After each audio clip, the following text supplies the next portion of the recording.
وبركاته. ازيكم حبايب قلبي، عاملين ايه؟ يا رب تكونوا بخير وصحه وسلامه. وحشتوني جدا جدا من الفيديو الاخير. يا رب الفيديو بتاع امبارح يكون عجبكم ونال اعجابكم كده واتبسطتوا بيه، وكونوا يعني استفدتوا لو حاجه بسيطه وخدتوا فكره لو حاجه بسيطه.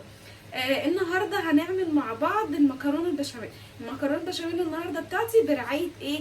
برعايه كنور، خلطه كنور بتاعه البشاميل. خلطه كنور بتاعه البشاميل انا بحبها جدا.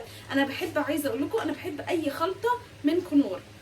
ما بحبش صراحه اي ماركه تانية، لا كنور بتعجبني خلطاتها قوي وبتبقى مظبوطه، ملح، تتبيله، التوابل حلوه، بتبقى باينه، مش ضعيفه او مثلا داخل فيها مرقه الدجاج والكلام ده. لا هي جميله جدا ما شاء الله، حلوه قوي.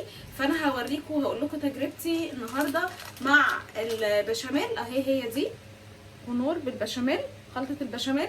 تمام. انت ممكن تجيبي دي على فكره وتعمليه، بس دي بيبقى ليها مذاق تاني صراحه، بتوديها كده حته تانيه خالص. تمام. ومعايا النهارده انا هعمل ربع كيلو من اللحمه. معايا النهارده مكرونه حوا. تمام. ال 400 جرام دي بتكفي مع ربع كيلو اللحمه. ممكن بتزودي حبه بساط قوي، تفتحي مثلا كيس تاني تزودي حبه بساط، بتبقى حاجه بسيطه عشان يعني ان احنا بنحب المكرونه متبقاش قليله، فبزود حاجه بسيطه. معايا بقى انا الخلطه اصلا باخد كيس وبزود من الكيس شويه كمان. معايا كيلو لبن لسه هو كان بيغلي، لسه جايباه وبيغلي. ماشي كده. ايه ده اللي هحتاجه للخلطه. تمام. نخش بقى ايه على اللحمه. معايا ربع كيلو من اللحمه، هحتاج عليهم 3 بصلات متوسطين. تمام اهو، وملح وفلفل، هنعصج مع بعض اللحمه. المكرونه بقى يعني معايا مكرونه حوا دي بتبقى 400 جرام، بزود عليهم من كيس تاني حبه صغيرين بس بساط وخلاص. والجبنه المشكله دي شيدر على جبنه رومي. تمام. دي بتبقى مشكله مع بعض. وانا قلت له لا مش عايزه موتزاريلا، لان انا كان عندي موتزاريلا. انا عايزه اوريكم برده الموتزاريلا اللي انا بستخدمها. انا بستخدم موتزاريلا الحمد، بحبها جدا. خلاص هي خلصت اصلا.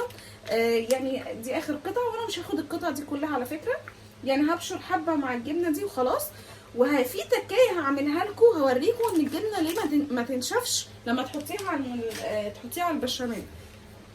هوريكم بالظبط ازاي هعملها. بس هنروح دلوقتي بقى نعصج اللحمه اللي لسه معانا.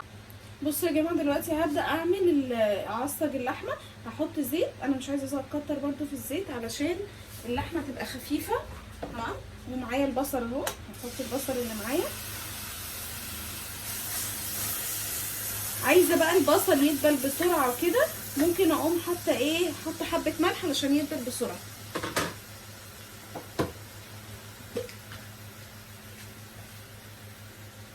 بس خلاص، رشيت ملح رشه بسيطه، وهسيب البصل بقى يدبل. بس هدبل بقى البصل واقوم منزله اللحمه. وزي ما قلت لكم انا معايا ربع كيلو بس من اللحمه، واللحمه زي ما احنا عارفين ما بتتغسلش ولا اي حاجه خالص، انت بتحطيها زي ما هي. وهي كانت عندي في الفريزر صراحه. انا النهارده اصلا ما حبيتش، حاسه ان الزيت البصل عايز حته زيت، تحس ان الزيت اصلا بيطير، يعني تحس انه والله بيطير فعلا. خلاص يا جماعه، بصوا البصل دبل معايا اهو. تمام. بقى دبلان خالص. عايزه اقول لكم سنه الملح اللي حطيتها دي دبلت البصل على طول. هحط بقى اللحمه.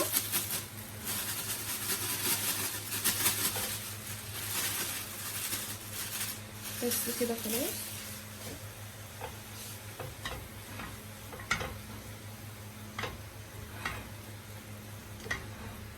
عايزه اقول لكم اصلا حاسه ان اللحمه فيها سنه دسم، عشان كده ما حبيتش ازود في الزيت او احط سمنه، فقلت لا كده تمام. النسبه اللي فيها معتدله مع الزيت، فبلاش ازود. بس هحط فلفل، يعني رشه من الفلفل كده. الفلفل بقى ليه بيدي طعم وبيشيل الزفار، ما تحسيش بزفاره لو في اللحمه فيها اي حاجه. بس خلاص عشان ما تبقاش مملحه. هشوحها الاول كده لحد ما تاخد لون، وبعد كده بقى احط الميه. بصوا يا جماعه خلاص كده تمام. تمام. مش عارفه كده تمام واضحه لكم. تمام كده. هسيبها بقى تسرد الميه اللي هتنزل منها خالص، تمام، لحد ما الميه دي تنشف. هحط انا حبه ميه كمان عشان تستوي، تمام، علشان معنى كده ان انا بشوحها، تمام. فهسيب الميه تنشف. بصوا غيرت لون ازاي خالص، والميه دي شويه وهتلاقوها نشفت. تبداي انت بقى تحطي الميه. انا ما بحطش غير ملح وفلفل عليها. انا ما بحبش التوابل يا جماعه كتير، بحس انها بتضيع طعم الحاجه، فما بحبش التوابل كتير. لو تلاحظوا اصلا بقى في ميه اهو، مش عارفه باينه لكم. انا عايزه احاول ابين لكم الحاجه علشان تبقوا شايفين التفاصيل. شايفين الميه عماله تبجبج ازاي؟ يعني عماله بتسرد ميه. يبقى احنا كده تمام، ماشيين تمام. بس هتنشف الميه دي، هقوم حاطه بقى احط حبه الميه واسيبها بقى تستوي على نار هاديه خالص. طول ما انا معايا وقت مفيش مشكله. بس خلاص. ما بحبش احط صلصه. في ناس هتقولي طب انت ما حطيتيش صلصه ليه، او في ناس بتحط صلصه. ما بحبش صراحه احط الصلصه. انا كده بالنسبه لي الدنيا تمام. زي ما قلت لكم ما بحبش اضيع طعم الحاجه. بس خلاص الميه دلوقتي هتنشف، واقوم حاطه بقى شويه ميه. بصوا يا جماعه، انا حبيت صراحه اقرب لكم. بصوا الميه اللي عماله هي تسردها. الميه دي بقى كده انا بحب اخليها تتشرب خالص لحد ما هي بقى تشرب اللحمه، تاخد طعم الميه اللي عماله تنزل دي. واقوم انا ابدا بقى احط الميه اللي هي خارجيه عشان تبدا تستوي. بس كده. عايزه اقول لكم سهله وبسيطه خالص. وعايزه اقول لكم الريحه جنان جنان جنان. بصوا يا جماعه الميه ابتدت تنشف اهي. وعايزه اقول لكم حطيت رشه حبهان. ده حبهان على ورق لورا مطحون اهو. بصوا حتى انا كاتبه عليها لورا وحبهان مطحون. حطيت رشه بس بسيطه علشان اللحمه والفراخ بيحبوا الحبهان والورق اللورا. بس هحط بقى حبه ميه. خلاص كده خلاص. عايزه اقول لكم الميه دي هتنشف بس، واسيبها بقى على نار هاديه خالص. بس كده خلاص كده. هسيبها بقى اغطيها لحد بقى ما تستوي على نار هاديه. بصوا دلوقتي يا جماعه الميه غليت معايا بتاعه المكرونه. هحط بقى المكرونه، تمام. قلت لكم هحط كيس هوا، تمام.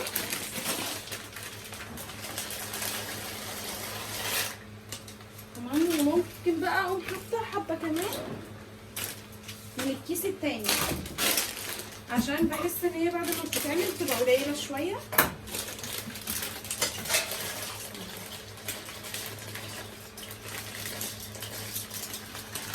بس خلاص كده. نحط بقى الملح.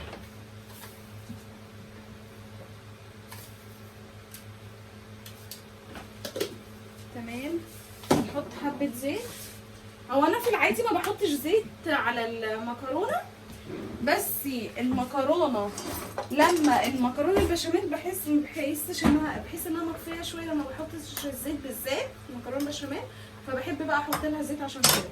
بس هسيبها بقى تتسلق نص سلقه، مش سوا كامل، نص بس، علشان هكمل سواها في الفرن. بس كده خلاص يا جماعه. اللحمه استوت تمام. وعملت المكرونه اهي، سلقت المكرونه. هعمل دلوقتي بقى البشاميل. انا زي ما قلت لكم معايا كيسين بشاميل. هحط كيس وشويه من الكيس التاني. دي مرقه كنار، خلطه كنار، سوري. تمام. هي خلطه هقرا لكم المكتوب عليها بالظبط. دي بتحطي محتويات الكيس على لتر من اللبن وخلاص كده، ما تحطيش اي حاجه. ممكن انت بقى تذوقي لو انت عايزه مثلا حبه فلفل اسود، عايزه اللهم صل على النبي ملح كده يعني. نحط بقى التانية، نحط شويه من التانية برضو، لان احنا بنحب البشاميل يكون خفيف ومش كتير. محبش الدسم، محبش البشاميل الدسم. بصوا انا حطيت اهو، يعني يعتبر نص كيس، نص الكيس التاني بالظبط. لو انت بتحبي بشاميل معتدل تمام، يعني مش تزودي فيه، تقومي حاطه كيس كامل. اهو اللبن اهو. بصوا بالسباتيولا وتشيلي. بصوا بيبقى فيه في اللبانه لسه بواقي لبن وقشطه. فبالسباتيولا تشيلي كده، تقومي منزله. طبعا انا موطيه النار خالص علشان ما تلحقش تعمل معايا. هاجي بقى اللي هي يعتبر المضرب ده، ولا مش عارفه اسمه ايه، او عامله مقلباه كده عشان ما يكلكعش. والنار عندي واطيه خالص، وواطيتها اكتر كمان دلوقتي. انا عايزه اقول لكم ان احنا هنحتاج شويه كمان. هزود بقى ميه، مش هزود لبن. يعني انا هزود دلوقتي ميه، وهحط شويه من الماجي اهو. حطيت شويه من الماجي لان كفايه كده بقى لبن. هزود ميه. عايزه اقول لكم البشاميل ممكن يتعمل بميه، لو ما عندكيش بشاميل، لو ما عندكيش لبن ممكن تعملي بميه، ولو عندك حته قشطه بتحطيها. بس كده هقعد اقلب بقى لحد ما يتجانس خالص واوصل للقوام اللي انا عايزاه.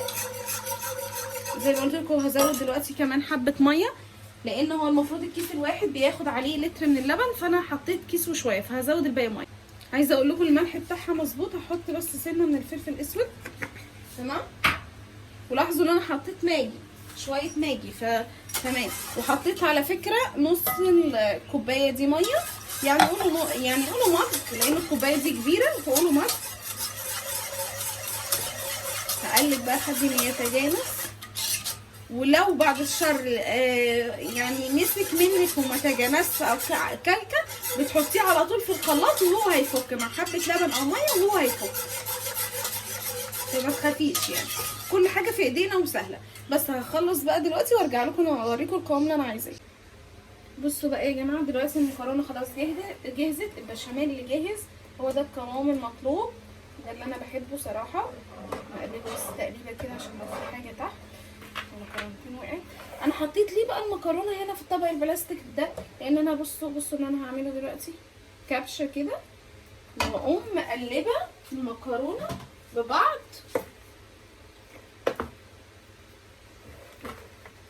البشاميل دي بقى بتدي المكرونه ذات نفسها بقى طعم البشاميل، بتدي طعم حلو قوي صراحه، بحب اعملها. احط سنه بس كمان. خلاص كده كفايه قوي. وابدا بقى اطبق المكرونه، احط نصها في الحله والنص التاني. اولا اغسل ايديا. هجيب برضو حاجه بسيطه قوي من البشاميل، اعمل بيها القعر خالص بتاع الحله، تمام. بصوا يا جماعه، مش لاقيه بقى الفرشه، فمش اشكال. هرفع لكم برضو الرينج لايت شويه علشان يبان كل حاجه، تمام. وهعمل بالمعلقه كده البشاميل اللي حطيته، واحط نص المكرونه زي ما قلت لكم.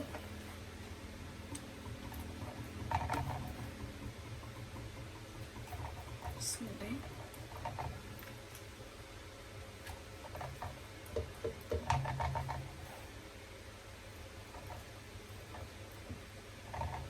حاسه ان الصينيه دي هتبقى صغيره على المكرونه البشاميل، بس تمام يعني هتمشي. بس خلاص كده تمام.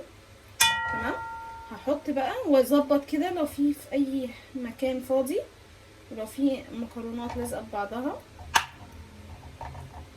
بس خلاص. بصوا كام مكرونه لازقه ببعضها. هحط بقى اللحمه. طبعا انت ينفع تدوقي على فكره، ينفع تدوقي الحدق بتاع الاكل ما يفطرش، لان انت هتتمضمضي بعدها على طول. يعني انت بتتذوقي بس مش بتبلعي، انت بتتذوقي. فانا بتذوق وبتمضمض بعدها على طول. بصوا يا جماعه، انتوا شايفين؟ برضه الرينج لايت تاني لانه بيتحرك. كل ما برفعه بينزل تاني. هحط بقى اللحمه كلها.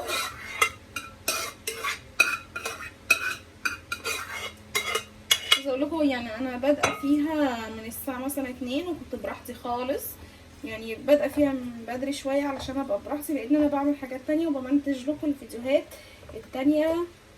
يعني كنت بمنتج فيديو بنزله ووزع كده علشان كل القطع. الجبنه بقى هحطها امتى؟ الجبنه مش هحطها دلوقتي خالص، هوريكم امتى. ان الجبنه كده بحب احطها في وقت معين، عشان لو حطيتها في بدايه التسويه والفرن مولع عليه على فكره عشان يسخن. خلاص كده احط بقيه بقى المكرونه.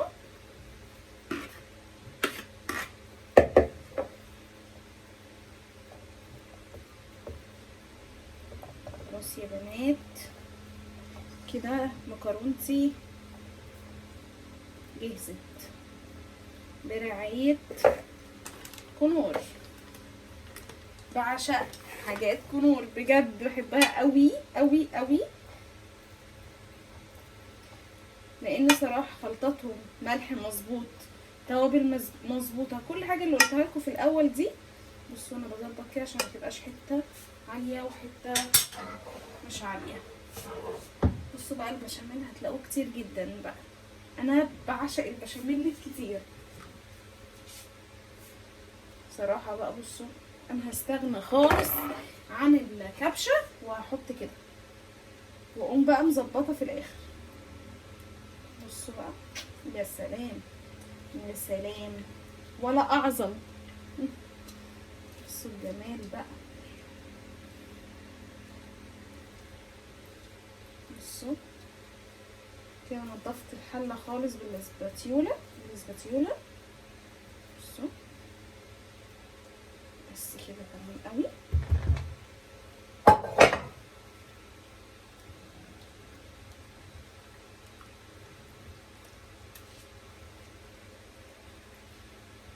بس والفرن مولعه عليه وخلاص كده.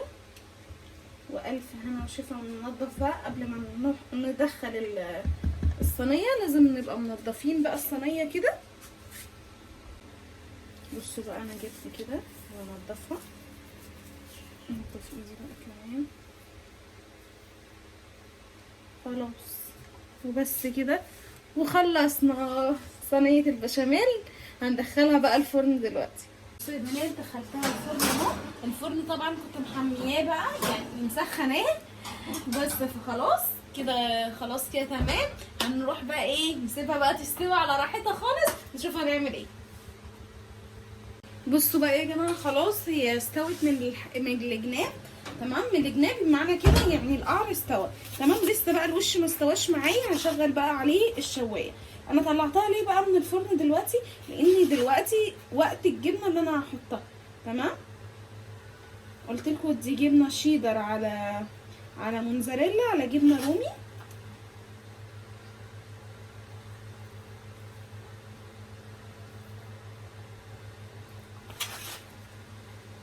واقوم بقى مشغله الشوايه كده بقى ما تنشفش معايا ابدا. وممكن استنى شويه عليها اللي هي وقت الاذان بالظبط، او قبل الاذان مثلا ب5 دقايق كده اقوم مشغله الشوايه علشان تفضل برونقها. بصوا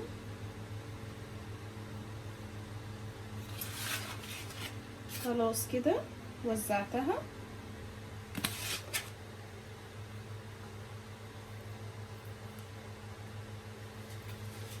لو عايزه احط جبنه تاني ممكن احط جبنه موزاريلا تاني، مش عايزاها تبقى تقيله قوي. خلاص كده عشان بس الجنب ده بس كده تمام كفايه عشان بقى تشد. بس خلاص هدخلها بقى الفرن واشغل الشوايه عليها وخلاص كده. بس بقى يا جماعه وهنا بقى خلصت بقى خلاص. بس يا جماعه شايفين الجمال؟ يا نهار ابيض تحفه تحفه تحفه. ايه رايك يا محمد؟ الله يسلمك يا مادة. ناكل دلوقتي بقى محتظم. ايه الضوء دلوقتي بقى ماشي. بص بقى عملت جنبها سلطه، ما عملتش غير كده هو بس كده خلاص. انت عايز حاجه تانية؟ انت اصلا ذات نفسك قلت لي المره اللي فاتت لما عملت تعمليش جنبها حاجه تاني. يلا بقى طلع. طب مش لازم بقى تقطعها كلها، طلع لنا القطع، طلع لنا بقى عشان ايه نروح ناكل احنا بقى. لازم نخلص خلاص.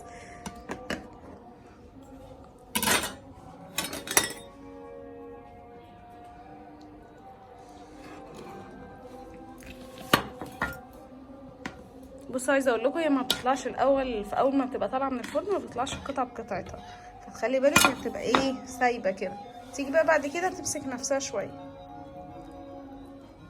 واو واو واو واو واو، شايفين يا جماعه الصوص جمدان، انت بوظتها خالص. بس تحفه. خلاص بقى ماشي، بس هي سخنه ما بتبقاش ماسكه نفسها خالص.